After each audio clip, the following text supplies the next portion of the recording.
Hello everyone, మీరు చూస్తున్న Suman TV. నేను మీ కీర్తి. నాతో పాటు ప్రముఖ homeopathy physician doctor Chetan Raj ఉన్నారు. Hi sir. Hello madam. Chetan garu, summer season అంటే మ్యాంగోస్, ముంజలు, వాటర్ మిలన్ చాలా ఎక్కువగా వస్తుంటాయి కదా. ముంజలుతో లైక్ వాటర్ యాపిల్ అంటూ ఉంటారు, ఐస్ యాపిల్, సరే ఐస్ యాపిల్ అంటూ ఉంటారు ముంజల్ని. చాలా ఇష్టంగా తింటూ ఉంటారు. సో ఇప్పుడు ప్రశ్న ఏంటంటే, డయాబెటిక్ షుగర్ పేషెంట్స్ ముంజలు తినొచ్చా తినకూడదా? నేను మీకు విత్ ఎగ్జాంపుల్ చెప్తా, లైవ్ ఎగ్జాంపుల్. నేను డయాబెటిక్ ఉండే ఒక టైం, ఓకే, ఒక 4-5 years బ్యాక్. అయితే నాకు ఎప్పుడు వచ్చిందంటే కోవిడ్ తర్వాత నాకు డయాబెటీస్ డయాగ్నోజ్ అయింది. ఓకే, స్టార్టింగ్ లో వచ్చినప్పుడు నేను ఇది తినొద్దు అది తినొద్దు అని ఆలోచిస్తుండే. కానీ అల్టిమేట్లీ నేను ఒకటి చెప్తా మీకు, మనకు వచ్చేది టైప్ 2 డయాబెటీస్. ఇప్పుడు టైప్ 2 డయాబెటీస్ అని ఎందుకు చెప్తాం? 95% పేషెంట్లకు టైప్ 2 డయాబెటీస్ ఉంటుంది. ఓకే, ఇప్పుడు ఏమంటారు చాలా మంది, ఒక్కసారి వచ్చిందంటే నువ్వు ఏం చేసినా, నువ్వు ఎంత రుద్దుకున్నా అది లైఫ్ టైం ఉంటుంది నీకు అనేసి చెప్తారు. కానీ మనం లాజికల్ గా ఆలోచించాలి. మనకు కార్బోహైడ్రేట్ మెటబాలిజం సరిగా అవ్వాలి మన బాడీలో అంటే ఇన్సులిన్ ప్రొడక్షన్ కరెక్ట్ ఉండాలి. కరెక్ట్. కానీ ఇప్పుడు మనకు ఇన్సులిన్ ప్రొడక్షన్ ఉంది, కానీ ఏమైతుంది? ఇన్సులిన్ రెసిస్టెన్స్ డెవలప్ అవుతుందా కాదా? డెవలప్ అవుతుంది. అంటే ఇన్సులిన్ ప్రొడ్యూస్ అవుతుంది మన బాడీలో, కానీ మనం ఏం చేస్తున్నాం? షుగర్ ని కట్ డౌన్ చేస్తున్నాం. షుగర్ అంటే ప్రాసెస్ షుగర్ గురించి నేను మాట్లాడట్లేదు. ప్రాసెస్ షుగర్ అంటే మనం నింపుకొని చక్కెర పెట్టుకుంటాం కదా ఇంట్లో, చాయ్లో వేసుకుంటాం, పాల్లో వేసుకుంటాం, స్వీట్స్ లో వేసుకుంటాం, దాని గురించి మాట్లాడుతున్నా. అది డేంజర్. కానీ న్యాచురలీ ఏదైతే షుగర్ అవైలబుల్ ఉంటది అది కొద్దిగా మాత్రం రోజు పోతుండాలి. ఎందుకు అంటే మీరు మొత్తం కార్బోహైడ్రేట్ కట్ చేసిండ్రు అనుకోండి, బాడీ ఏమని అనుకుంటది? మన బాడీ కూడా సెల్ఫ్ గా ఆలోచిస్తుంది కదా. మీరు మీ సొంతంగా మాట్లాడుకుంటారా లేదా? సెల్ఫ్ టాక్ చేస్తారా లేదా? అరే ఇప్పుడు డాక్టర్ తోటి వీడియోలు తీయాలనా అబ్బా అని అనిపిస్తుంది కదా అప్పుడప్పుడు. అంటే అట్లా మనం మాట్లాడుకుంటాం సెల్ఫ్ గా. అయితే మన బాడీ కూడా సెల్ఫ్ గా మాట్లాడుకుంటది. ఏమని మాట్లాడుకుంటది? ఇప్పుడు మన నరాలు ఉన్నాయి, అన్ని సిగ్నల్ ఇటు అటు పంపిస్తాయి. అట్లా ఇంపల్సెస్ జనరేట్ చేసుకుంటారు. ఏమనేసి, అరే ఇప్పుడు మనకు షుగర్ వస్తలేదు బాడీలో, షుగరే మన బాడీలో రాలేనప్పుడు మనకి ఇంకా ఇన్సులిన్ ఏం అవసరం అనిపిస్తుంది కదా బాడీకి. అప్పుడు బాడీ ఏం చేస్తుంది? ఇంకా ఇన్సులిన్ ప్రొడక్షన్ తగ్గిస్తుంది. ఆల్రెడీ ఇన్సులిన్ రెసిస్టెన్స్ ఉంది, ఇంకా తగ్గిస్తుంది. ఎందుకంటే ఇన్సులిన్ ఇది కార్బోహైడ్రేట్ పోవట్లేదు కదా బాడీలో. అట్లా అందుకే మనం పేషెంట్లకి కూడా ఒకటే చెప్తాం, మీకు ఏం తినాలనిపించినా మీరు కొద్దిగా తినాలి. అంటే అందులో షుగర్ మాత్రమే ఉండదు కదా చైతన్య గారు, అందులో ఈవెన్ చాలా విటమిన్స్, మినరల్స్ చాలా వస్తాయి కదా. Beat any fruit for that matter. మనం ఓన్లీ షుగరే అవాయిడ్ చేయాలనుకుంటే బాడీకి అవి కూడా మిస్ అయిపోతామా? మళ్ళా ఇంకోటి మీకు విచిత్రం ఉన్నవి ఒకటి చెప్తా. ఇప్పుడు అది ఏంటంటే, మనం రైస్ తింటాం కదా రోజు, మనం ఏది సోనా మసూరి గానీ హెచ్ఎంటి రైస్ ఇవి తింటాం. మనం ప్రాసెస్ ఫుడ్ లో అవాయిడ్ చేయమంటాం కదా.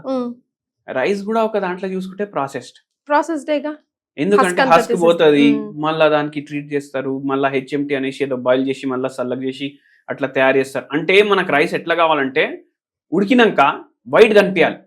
ఇట్లా ప్లేట్ లో వేసుకుని ఇట్లా ప్లేట్ ఇట్లా వేసుకొని ఇట్లా ఇట్లా వేస్తే మొత్తం ఓపెన్ అయిపోవాలి, అవునా కదా? అంటే రైస్ తింటే కూడా మనకు బిర్యానీ ఫీల్ రావాలి. అందుకే ఉప్పు కూడా వేస్తాం ఒక్కొక్కసారి రైస్ లా. అయితే ఇక్కడ మనం ఏం అర్థం చేసుకోవాలంటే, Munjal unprocessed natural. And very importantly, మనం ఈ డైలీ ఏదైతే రైస్ ఉడకబెట్టుకొని తింటాం కదా, దాని గ్లైసిమిక్ ఇండెక్స్ కన్నా ముంజల్ది గ్లైసిమిక్ ఇండెక్స్ తక్కువ ఉంటుంది. ఎందుకు తక్కువ ఉంటుంది? 90% నీళ్లు, ఫైబర్, మినరల్స్, విటమిన్స్ ఇవన్నీ కూడా ఉంటాయి దీంట్లో. ఉన్న షుగర్ కంటెంట్ కూడా న్యాచురల్ షుగర్ కంటెంట్ ఉంటుంది. దీని గ్లైసిమిక్ ఇండెక్స్ తక్కువ ఉందంటే అబ్జార్ప్షన్ కూడా మెల్లగా అవుతుంది, గ్లూకోజ్ స్పైక్ సడన్ గా రాదు. అదే రైస్ తింటే ఏమైతుంది? గ్లూకోజ్ స్పైక్ సడన్ గా వస్తుంది, అవునా కదా? అయితే మనం అన్ప్రాసెస్డ్ ఫుడ్, న్యాచురల్ ఏదైతే అవైలబుల్ ఉంటుంది కదా, అది మనం బేఫికర్ తినొచ్చు. వెరీ ఇంపార్టెంట్ ఏంటంటే, ఇప్పుడు ఈ వీడియో ఇక్కడే పాజ్ చేసి అరే పోరా 10 ముంజలు తీసుకొని రా అని తినుడు కాదు. ఎట్లా తినాలంటే, మీరు క్వాంటిటీ మ్యాటర్స్. ఇప్పుడు మీకు ముంజలు తినాలనిపిస్తుంది, నైట్ ఉంది, ముంజలే తినాలనిపిస్తుంది. ఒకటి మామిడి పండు చిన్నది ఉంటే, బేనిషాన్ ఉంటే చిన్నది, కోసుకోండి, వేసుకోండి, ఒక బౌల్లో వేసుకోండి. ఒకటి ముంజలు పెట్టుకోండి, 2 తినేసేయండి. అదేమి డిన్నర్ అని అనుకోండి. సీజనల్ ఫ్రూట్లు కదా, చాలా మందికి ముంజలు కూడా ఇష్టం ఉంటది, మ్యాంగో కూడా ఇష్టం ఉంటది. సో మ్యాంగో కూడా బేఫికర్ తినమంటున్నారు, night with adding no sugar, no extra raw తినండి. మళ్ళీ ఇంకోటి దిమాక్లో ఏం పెట్టుకోవాలంటే ఆర్గానిక్ ఉండాలి.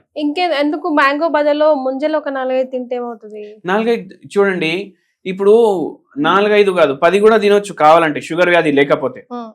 కానీ షుగర్ వ్యాధి ఉంది కదా, మనం మ్యాంగో బదులు అదే తినొచ్చు కదా అనుకో. 2-3 తినండి, కానీ దాని తర్వాత ఏం తినకండి. అదే బేసికల్ గా. అండ్ ఫైబర్ కూడా ఎక్కువ ఉంది, గ్లైసెమిక్ ఇండెక్స్ తక్కువ ఉంది, స్లో అబ్జార్ప్షన్ రేట్ ఉంటది. అండ్ వెరీ ఇంపార్టెంట్లీ ఇప్పుడు చాలా మంది ఏం చేస్తున్నారు తెలుసా మీకు, గ్లూకోజ్ మానిటరింగ్ ఇక్కడ పెట్టుకుంటారు. 24 hours గ్లూకోజ్ మానిటరింగ్ చేసుకుంటారు. నేనే చేసి చూసిన, మీరు కూడా ఎవరి దగ్గరైనా గ్లూకోజ్ మానిటరింగ్ ఉంటే చేసి చూసుకోండి. రైస్ మీరు ఒక మీల్ తింటే మీకు గ్లూకోజ్ స్పైక్ ఎంత వస్తుంది, ముంజలు 2 మీరు తిని చూసుకోండి ఎంత గ్లూకోజ్ స్పైక్ వస్తుంది, మీకే అర్థం అవుతుంది. నేను చెప్పేది అక్కడ ఏమి ఉండదు.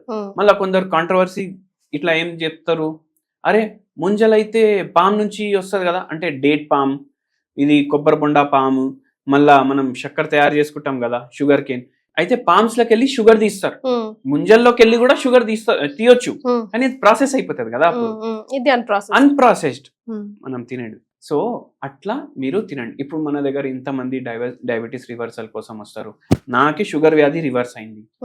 అయితే ఎట్లా అవుతుంది, మనం ఏం చేస్తాం, మనం ఏది కట్ డౌన్ చేయం, మనం క్యాల్కులేట్ చేసి తింటాం. బ్యాలెన్స్ డైట్ తినాలి, కార్బోహైడ్రేట్ కూడా పోవాలి కొంచెం అన్న రోజు, ప్రోటీన్స్ పోవాలి, ఫ్యాట్స్ పోవాలి, ఫైబర్ అన్నిటికన్నా ఎక్కువ పోవాలి. అయితే అందుకే ముంజలు హెల్ప్ చేస్తుంది మనకు ఇట్లా. అండ్ వెరీ ఇంపార్టెంట్లీ ఏంటంటే మీరు ఇంకోటి ఏం చేయొచ్చు అంటే నైట్ టైం, ఇప్పుడు నేను మామిడి పండు చెప్పినా కదా, ఇప్పుడు మీకు మామిడి పండు తినాలనిపిస్తుంది, నైట్ ఏమో మీరు కోసుకున్నారు వేసుకున్నారు, అరే జరా పుల్లగా ఉంది జరా చక్కెర తీసుకురా అని ఆ పనులు చేయొద్దు. పుల్లగా ఉంటే మీరు అట్లానే తినాలి. పుల్లగున్నా కూడా ఎక్స్ట్రా యాడెడ్ షుగర్ ఏది వేయొద్దు, పైకి హనీ బెల్లం అది కూడా వేసుకుంటారు. అచ్చా ఇంకోటి మీకు చెప్తాను, ఒకటి వెబ్సైట్ ఉంటది చైనీస్ వెబ్సైట్ అలీబాబా అనేసి, దాని మీద మీరు కొట్టండి బై ఆర్టిఫిషియల్ హనీ అనేసి, బై ఆర్టిఫిషియల్ హనీ అనేసి ఒక వెబ్సైట్ లో వాడు అమ్ముతుండు, ఇది ఫలానా ఇది కొను, నువ్వు ఏ టెస్ట్ కన్నా ఎంత పెద్ద లెబారెటరీకి ఇది టెస్ట్ చేసి హనీ కాదని ఎవరు చెప్పారు, అది హనీ కాదు షుగర్ సిరప్. అండ్ ఇప్పుడు ఎంతో మంది పెద్ద పెద్ద ఇప్పుడు హనీలు అమ్ముతారు కదా, XYZ పెద్ద పెద్ద FMCG కంపెనీలు, వాళ్ళది టెస్టింగ్ లా ఇది ప్యూర్ హనీ కాదు అనేసి వచ్చింది. సో ప్యూర్ హనీ మార్క్ ఉండాలి, ట్రైబల్ హనీ మీకు 100% డెఫినెట్. మీరు పల్లెటూరులో ఉంటారు, మళ్ళీ ఆడికెళ్ళి ఒక 30-40 కిలోమీటర్లు మీరు అడవిలో పోయి ఎవరితోటో తీపిచ్చేసి మీరు హనీ ఇంటికి తెస్తున్నారంటే, మీ కండ్ల ముందే తీసి ఇస్తుండు అంటేనే అది హనీ, లేకపోతే అది హనీ కాదు అని అనుకోండి. అట్లా. సో హనీ వేయొద్దు. దాని మీద ఇంకా ఏమన్నారు మీరు, బెల్లం, తాటి బెల్లం అని. తాటి బెల్లం చూడండి, బెల్లం టేస్ట్ చేయడానికి ఇప్పుడు మీరు చాయ్లో వేసుకోండి, తాటి బెల్లం మీరు కాఫీలో వేసుకోండి, టేస్ట్ మస్తు వస్తుంది, ఎందుకంటే జర వెరైటీగా ఉంటది. కానీ బెల్లం కూడా ఇప్పుడు షుగర్ ఇంత హామ్ చేస్తే బెల్లం ఇంత హామ్ చేస్తుంది. మిశ్రీ అయితే షుగరే కదా, ఇంకా షుగర్ అంటే చిన్నగా ఉంటది, మిశ్రీ ఏమో పెద్దగా ఉంటది, అంతే అంటారా? అంతే.